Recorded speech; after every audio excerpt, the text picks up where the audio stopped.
अभ्यास का महत्व। प्राचीन समय में विद्यार्थी गुरुकुल में रहकर ही पढ़ा करते थे। बच्चे को शिक्षा ग्रहण करने के लिए गुरुकुल में भेजा जाता था। बच्चे गुरुकुल में गुरु के सानिध्य में आश्रम की देखभाल किया करते थे और अध्ययन भी किया करते थे। वरदराज को भी सभी की तरह गुरुकुल भेज दिया गया। वहां आश्रम में अपने साथियों के साथ घुलने मिलने लगा, लेकिन वह पढ़ने में बहुत ही कमजोर था। गुरुजी की कोई भी बात उसके बहुत कम समझ में आती थी। इस कारण सभी के बीच वह उपहास का कारण बनता है। उसके सारे साथी अगली कक्षा में चले गए, लेकिन वो आगे नहीं बढ़ पाया। गुरुजी जी ने भी आखिर हार मानकर उसे बोला, बेटा वरदराज, मैंने सारे प्रयास करके देख लिए हैं। अब यही उचित होगा कि तुम यहाँ अपना समय बर्बाद मत करो। अपने घर चले जाओ और घरवालों की काम में मदद करो। वरदराज ने भी सोचा कि शायद विद्या मेरी किस्मत में नहीं है और भारी मन से गुरुकुल से घर के लिए निकल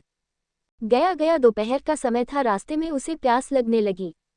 इधर उधर देखने पर उसने पाया कि थोड़ी दूर पर ही कुछ महिलाएं कुएं से पानी भर रही थी। वह कुएं के पास गया। वहां पत्थरों पर रस्सी के आने जाने से निशान बने हुए थे। तो उसने महिलाओं से पूछा, यह निशान आपने कैसे बनाए? तो एक महिला ने जवाब दिया, बेटी ये निशान हमने नहीं बनाए, ये तो पानी खींचते समय इस कोमल रस्सी के बार बार आने जाने से ठोस पत्थर पर भी ऐसे निशान बन गए हैं। वरदराज सोच में पड़ गया। उसने विचार किया कि जब एक कोमल से रस्सी के बार बार आने जाने से एक ठोस पत्थर पर गहरे निशान बन सकते हैं, तो निरंतर अभ्यास से मैं विद्या ग्रहण क्यों नहीं कर सकता। वरदराज ढेर सारे उत्साह के साथ वापस गुरुकुल आया और अथक कड़ी मेहनत की। गुरुजी ने भी खुश होकर भरपूर सहयोग किया। कुछ ही सालों बाद यही मंदबुद्धि बालक वरदराज आगे चलकर संस्कृत व्याकरण का महान विद्वान बना, जिसने लघु सिद्धांत कौमुदी, मध्य सिद्धांत कौमुदी, सार सिद्धांत कौमुदी, गीर्वाण पद्मंजरी की रचना की।